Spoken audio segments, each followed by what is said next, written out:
Welcome back to the Milman podcast. I have a very special guest tonight. He's a good friend of mine.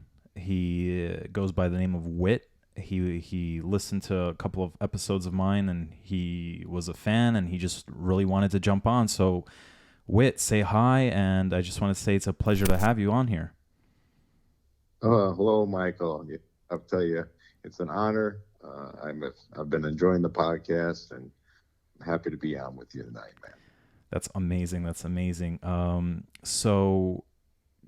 We speak a lot, and when we get together, we have a great time, but we also have some very, very interesting conversations. And I feel like we both feel the same way when it comes to, feeling that we should be in the middle. And when it comes to like politics and we just recently had a conversation about the Russian and Ukrainian crisis and how it's so important to, if we're going to be in the middle and we're going to be fair, then we should look at all sides, because you were telling me that what happens a lot in American media or world media is that you have one side and they're just doing selective journalism, I think was the term, and they're just really just trying to push their narrative. So can you address that? Sure. You know, I think what tends to happen is that our media does present two sides. You can choose whether or not you want to watch Fox News or whether or not you want to watch CNN, and you can decide then by looking at both of those programs are reporting on the same issue. You can sort of steer to one or the other. You can see how they're steering the story, I should say, maybe to one political view as opposed to another. I think that at least though in our country, we get that. Unfortunately, if you live in Russia, you don't get that. And you and I talked about that. When the state controls the news, then you're only getting state news. And you're getting what the authoritarian state is saying is the facts. And that's been an unfortunate thing to see play out in Russia and in how, in a country where you have a lot of family and friends and close relatives that live on either side of this conflict, how when Ukrainians are calling back, to their father or their mother or their friends and family and are not finding sympathetic ears because what they're being told in their media is that Russia is doing them a favor by getting rid of neo-Nazi Ukrainians who need to be gotten rid of, so to speak. So I think it's been interesting to see that play out from our side, but also then realizing, that we are susceptible ourselves in some ways, obviously, to disinformation, So, that's what I've been seeing, man. Yeah. What was the term, by the way, again? Because I know I used selective journalism, but I remember you were saying a different term. I can't quite remember what it was. Well, I think you and I were talking. The term I used was informational bias. But informational bias. Okay. That's information bias, but that's technically not totally the right term. The right term, because information bias sort of means that, and me with my psychology background, okay, but information bias really means taking certain factors in a study and ignoring maybe other things. See what I'm saying? Yeah. Almost like bending the truth a little. Yeah, it's skewing a study in a direction by maybe ignoring other related factors. You know what I mean? That may give a better result. But what I meant to say when you and I were talking was motivated reasoning. Okay? And motivated reasoning is is basically, you know, it's basically where you ignore information that doesn't support your own ideas. Yeah. Yeah. So you go into something with a certain set of beliefs, and our beliefs are very stubborn, you know. So you go in with a very stubborn sort of lodged belief, and then you tend to seek information to confirm that belief. And and we see that in our media. You certainly see it um, in a place like Russia when when they want to, when they're only getting one side of the story and they don't want to believe their government would commit atrocities, right? So I don't want to believe that. So I'm certainly very susceptible to believing what the state tells me. But we see it over here in a more political bent way, where people who are, you know, far believers of the right, will believe, the way that a certain story is portrayed, that sheds the best light and serves their own beliefs about a particular incident. The same way with the left, you know. So we see that in the skewed news format. But you see it in a lot of other ways too. But it's just a part of justifying or further solidifying your own belief system, you know. But it's called motivational reasoning. There was a book about it that's that was written by Annie Duke. She's a professor and an author who's written several different books, but she's a professor of psychology, and her book is called Thinking in Bets. But it's because she was also a world poker player, a world champion poker player. But it's a very good book that talks about these aspects, and and just talking about how entrenched our belief systems get, and with that, how we will seek information, and in fact, not only seek information that solidifies that, we'll purposely ignore information that does not confirm it. So it's very difficult. That's why beliefs are very stubborn.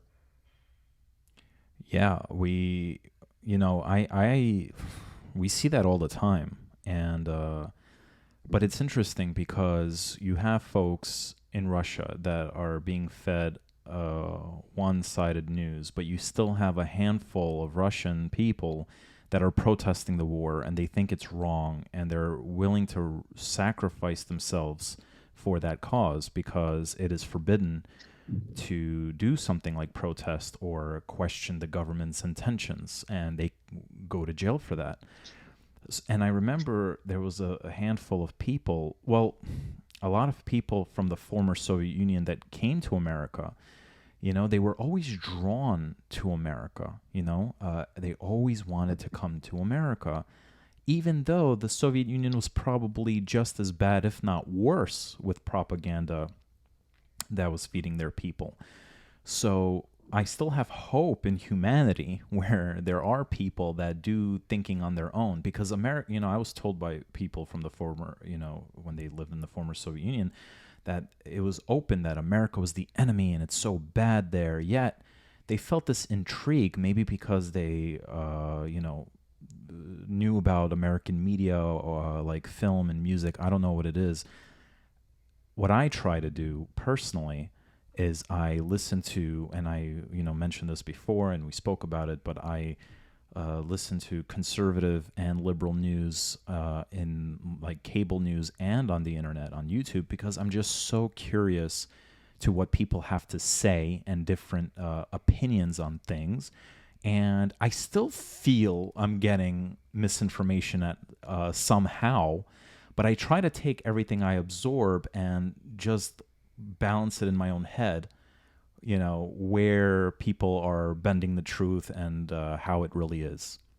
And Yeah, yeah, we see that all the time. yeah, You know, absolutely. I agree, and I, you've said this before on your podcast, and I agree wholeheartedly so much. Because you and I both come from that same opinion that it's important to listen to all sides and filter them through yourself. The I think the hardest part for all of us is to understand our own filter. You know what I mean? So we come to the table with a set of beliefs, and we have to be careful about that as we approach and learn new things, to really truly be open as we're listening to all things. And I think that's a challenge for everyone, especially in this day and age, where you have both fake news and disinformation. And they're actually two separate things. You know, fake news is an intentionally false story, right? That can be planted for what, financial or political gain or whatever, and it's been going on for a long time. But then you also have disinformation, which I think is even way more powerful, because disinformation, you know, it has some true elements to it, right? So it's yeah, like bending the truth. Yeah. embellished.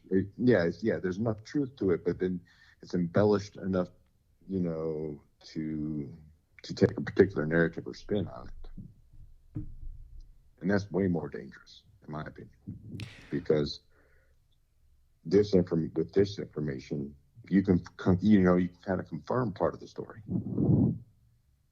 Yeah, that So is dangerous. yeah, so you're like, well, that was true, so that lends credibility to this spin or blown out of proportion idea. You know? Yeah, that's how propaganda is born. Conspiracy theorists are born, right? Yes, yes, 100%.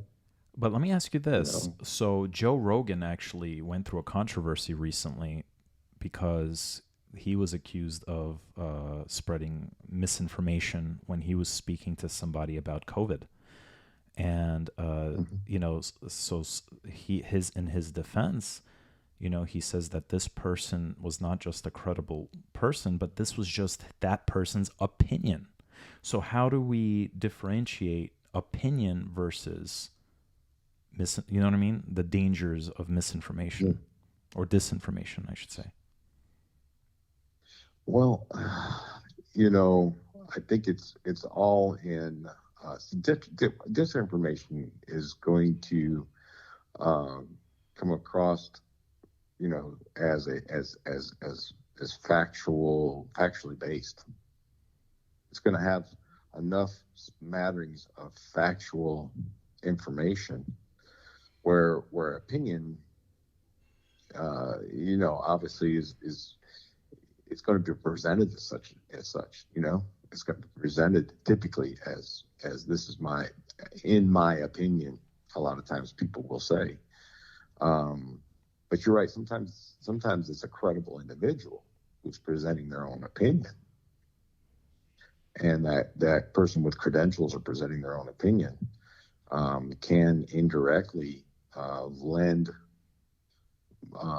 substance to a hypothesis. you know, well, they should know they are this, they are that. They have they should have the facts. right? It can be hard, but I think, um, you know, I think as I think when you look at what happened with Joe, I think Joe had a um, I think Joe had motivated reasoning a little bit behind his. I think Joe was wanting a certain narrative, and that's what Joe got Joe in trouble. That's my opinion on Joe. I I Yeah, go ahead. Sorry. would would you agree with that? So I don't listen to his podcast religiously, but I've seen snippets of clips on YouTube. And Sure. what I always liked about him, he seemed like a very in the middle kind of person. And he Hmm. was even accused of pandering to both left and right people when they were visiting his show. And I think he was Sure. just finding common ground with these people, not necessarily that he was Oh, pandering to well, them. you Um, very well could be right. yeah, You very well could be right. And being such a hot button issue, um, simply got himself in hot water. But it would be easy to get yourself out of it if you just come forth and say, "Listen, I don't know." Uh, you know, but again, the you know, there are a lot of uh, what do you call them? The witch hunters, yeah, hmm and people who are looking for you to mess up. So there are people out there that are looking for a way to pounce on somebody, and that's probably what caught Joe a little bit, absolutely. especially on a hot issue.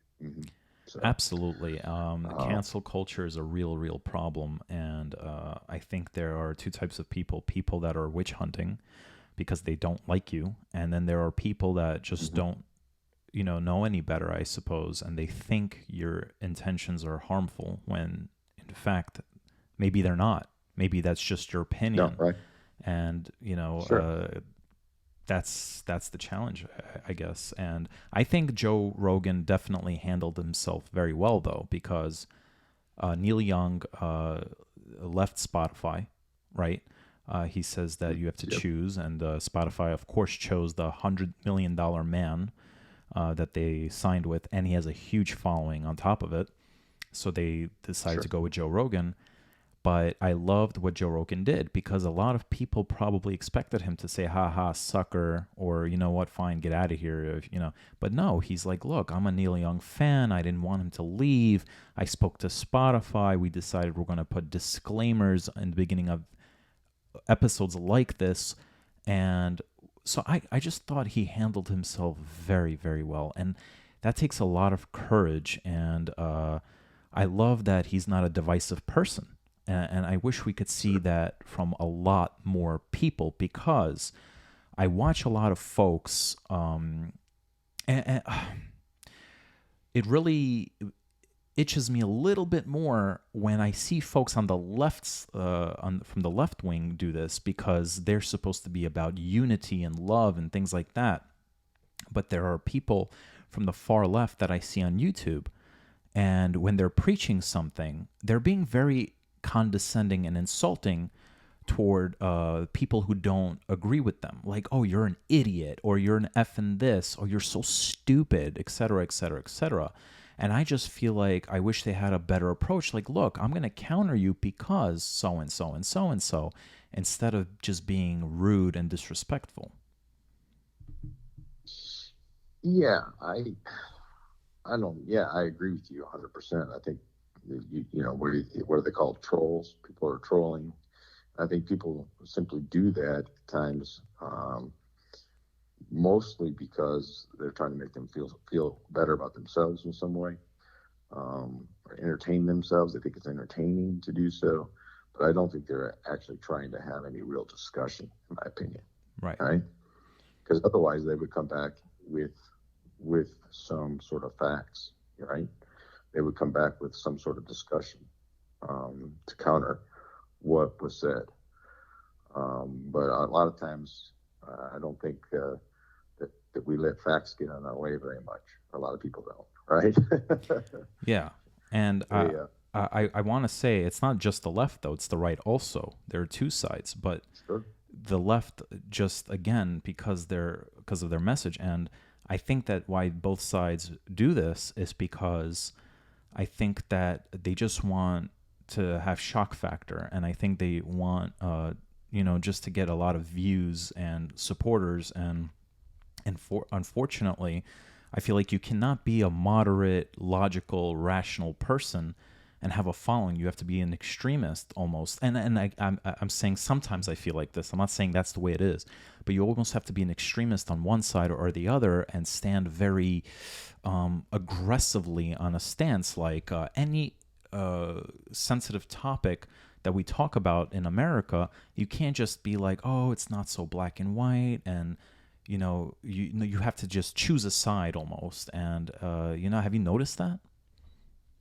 Yes, definitely. You know, I think people tend to think that I think of beliefs as only like 100% right and 100% wrong. You know what I mean? And that um, with that, they have a hard time um, listening and to they have a hard time with just fluid information and listening to both sides. Again, you become very entrenched. But you got to think about the way media is, and social media especially filters what comes to people, right? So even if you look at when you look at Facebook and Instagram and things that come into people's feed, they're and Google and they're all monitoring what a person is already doing, and so they're shifting. They're when a person is looking at certain things and looking up certain things, they're giving you more of that. They begin to feed the beast, so to speak, right? Yeah. So they're giving you more of what you've been seeking, um, because that's a narrative they can see that you enjoy, that you like, that will get you looking more and more and more in that direction. I think it makes it very difficult for people to stand back and look at all sides, Yeah. in this day and age. I think And it's tougher. and that's what I love about someone like Bill Maher, because Bill Maher claims he's a liberal, but I do feel, yeah, he's probably I think he's more of a moderate actually that leans left. And what I like about him a lot is that he invites people that don't agree with his ideology, and he says, "What's the point of inviting people that agree with me? I want to talk to someone who doesn't agree with me." And I love when he Yeah. has guests like that, and they find common ground. And one of my favorite quotes by Winston Churchill, I believe, I don't know if I'm saying it right, but it takes great courage to get up and speak, but it takes even greater courage to listen. And I think that's what most people don't want to do. They don't want to listen. Yes. Oh no, 100%. I agree with that, and I've seen it. And I know you have with people that we know close to us that um, don't want to even they get actually frustrated, taking it somehow personally when the narrative that's being expressed or the idea that's being expressed doesn't agree with their own belief. Yeah. Um, we all can do that. I'm not gonna tell Yeah. you that I'm We're not immune to perfect. We're all guilty of it, probably. perfect, but yeah, I'm not perfect, uh, and definitely a work in progress. We But should try our best. the and I'm like I told you before, I'm an expert in my own opinion. Yeah. I've told you that. Absolutely. All right? But as far as you know, I think people get so frustrated and so emotional that they're not willing to listen. You know, and that's unfortunate because um, we we need to do more listening. Twice as much listening as we do speaking. Yes, You know? and I also challenge people to have an open mind and someone you disagree with, giving them a chance to speak to you. But on that note, I just want to say I want to hear your final thoughts. So we're running out of time here, and I actually have to credit you for that, Whit, because we had a great conversation and you gave me some advice. There was a different podcast I would do where I would have people longer for like an hour, 2 hours, 3 hours, whatever. And you're like, nope, you Sure. should do 30-minute episodes, no more than 30 minutes. So I'm crediting you for that advice. Thank you. I love it. And final thoughts on this. I've always, like I told you when we talked about that, leave them wanting more. I don't know if this will leave them wanting more or not. I hope so. I hope so. And I hope that I'll have you back on. Well, I would love to come back on and talk about anything with you. I really enjoy our conversations and always have, Michael. You're like a brother to me. You know that. So, wow, man, that means a lot. That means a lot. But I feel the same way. Yes. But as far as this goes, I'm very proud of this podcast that you're doing, because I think it allows a forum for these kinds of conversations to happen. I know there's tons of podcasts out there, but I don't think that people are doing enough of what you're doing, which is really exploring the both sides of issues, and that's what I see you presenting, and I commend you for it, and inviting people on to discuss things and to bring their ideas and to bring the facts that they know and the expertise that they might have. A lot of people who are going to do that, and I'm excited to see what's coming up next for your podcast. So great, excellent. So Chris, thank you so much for the compliments, and I have to say it was a real treat having you on. I can't wait till you come back to town so we can all go out and have a good time. So on that note, I can't wait to also have you back on the show, and we're wrapping this up. So thank you again, and until next time, folks. Until next time. Awesome, man. Take care, my friend. Bye.